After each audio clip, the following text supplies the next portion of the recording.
అనుకున్నదంతా అయింది.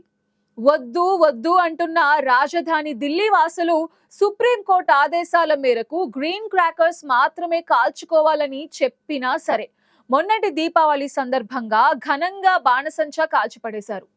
దేశం మొత్తం దీపావళి పండుగ జరుపుకుంటుంటే మేమేం తక్కువ కాదని నిరూపించుకున్నారు. దాంతో ఏమైంది? ఢిల్లీ రాజధానిలో ఉన్న వాయు కాలుష్యం 2-3 రెట్లుగా పెరిగింది. ఒక రకంగా పెనం మీద నుండి పొయ్యిలో పడ్డట్టు అయింది. ఇంత దారుణమైన గాలి దేశంలో మరెక్కడా ఉండదు. ఆ పొగలో ఎక్కువ భాగం వ్యవసాయ వ్యర్థాలను కాల్చగా వచ్చిన బూడిదే అయి ఉండటం నిపుణులు గమనించారు. ఢిల్లీని నలువైపులా 4 రాష్ట్రాల నుండి కమ్మేస్తోన్న పొగ నుంచి ఢిల్లీ మహానగరాన్ని కాపాడేందుకు వెంటనే చర్యలు చేపట్టాలని సుప్రీంకోర్టు ఎప్పుడో హుకుం జారీ చేసింది. ఏం చేస్తారో మాకు అనవసరం, వెంటనే పొగ లేకుండా చేయమని స్పష్టం చేసింది. అయితే ఒక్కసారి 4 ఏళ్లు వెనక్కి వెళితే 2021లో సుప్రీంకోర్టు ఆదేశాలతో ప్రభుత్వం ఆర్డినెన్స్ ని తెచ్చింది. వాయు కాలుష్య నియంత్రణకు కమిషన్ ని ఏర్పాటు చేసింది. ఆ తర్వాత దీనిపై చట్టం చేసిన ప్రయోజనం కలగలేదు. కేంద్ర రాష్ట్ర కాలుష్య నియంత్రణ మండళ్లు ఉన్నా వాటి పనితీరు గురించి పట్టించుకోలేదు. నిజానికి ఢిల్లీ వాయు కాలుష్యం ఇప్పటికిప్పుడు పుట్టింది కాదు, దశాబ్దాలుగా పెరుగుతూ వస్తోంది. మొదటి నుండి సరైన చర్యలు లేకపోవడంతో అది ముప్పుగా పరిణమించింది. అధ్యయనాల ప్రకారం 30% నుండి 50% కాలుష్యం ఢిల్లీ నగరంలోనే పుడుతోంది. మిగిలినది బయట ప్రాంతాల నుండి వస్తోంది. కాలుష్యానికి కారణాల్లో వంటలకు, వేడికి, చిన్న మధ్య తరహా పరిశ్రమల్లో జీవ ఇంధనాలకు వాడడమే ముఖ్యమైంది. చుట్టుపక్కల రాష్ట్రాల్లో పంటల వ్యర్థాలను తగలబెట్టడం మరో ముఖ్య కారణం. బొగ్గు ఆధారిత విద్యుత్ ప్లాంట్స్ నిర్మాణాల కారణంగా వెలువడే దుమ్ము, వాహనాల కాలుష్యం ఇవన్నీ ఢిల్లీ వాసులకు శాపంగా మారుతున్నాయి. మీకు తెలుసా, విపరీతంగా పెరుగుతున్న జనాభా కారణంగా వెలువడే వ్యర్థాలను ఓ డ్రైనేజ్ లైన్ గా మారిన యమునా నదిలో పారబోస్తున్నారు.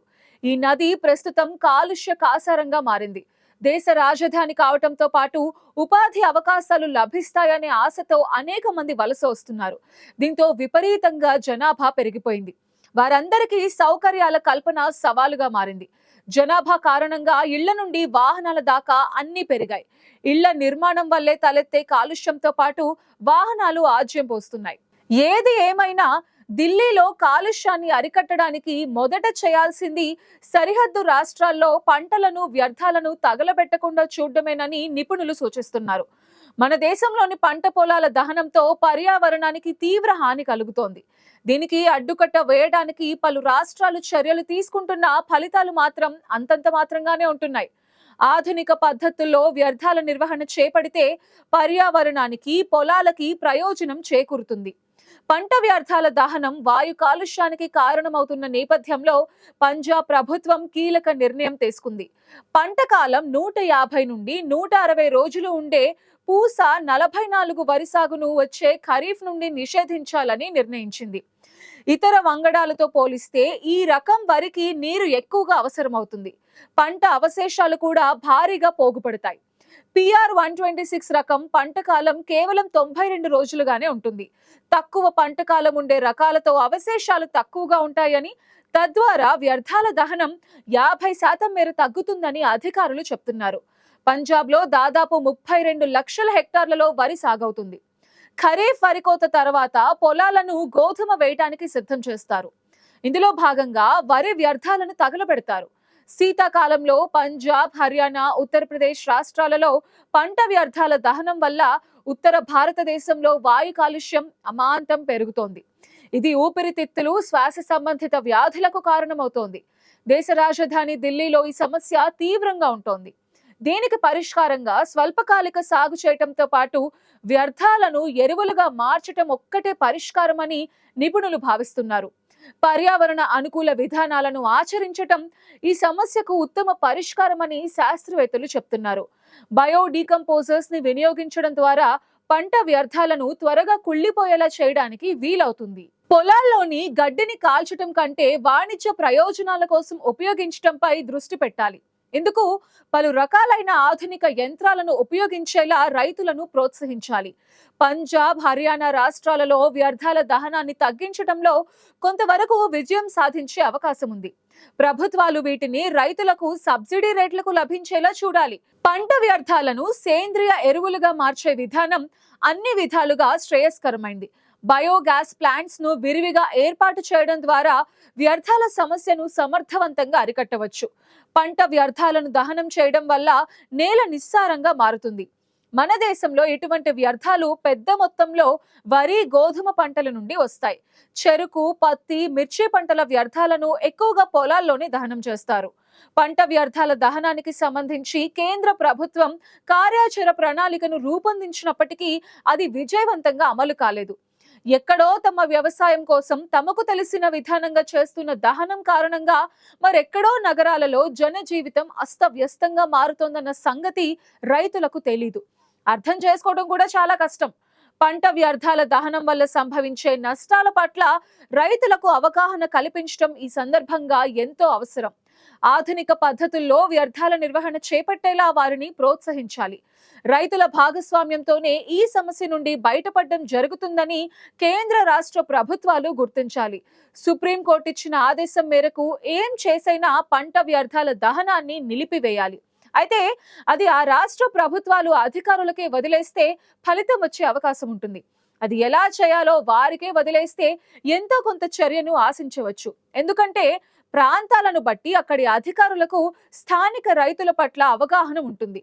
వ్యర్థాలను కాల్చడం కన్నా వాటిని ప్రభుత్వానికి అప్పచెప్తే లాభం అనేలా చర్యలు తీసుకుంటే మరింత ప్రయోజనం ఉంటుంది.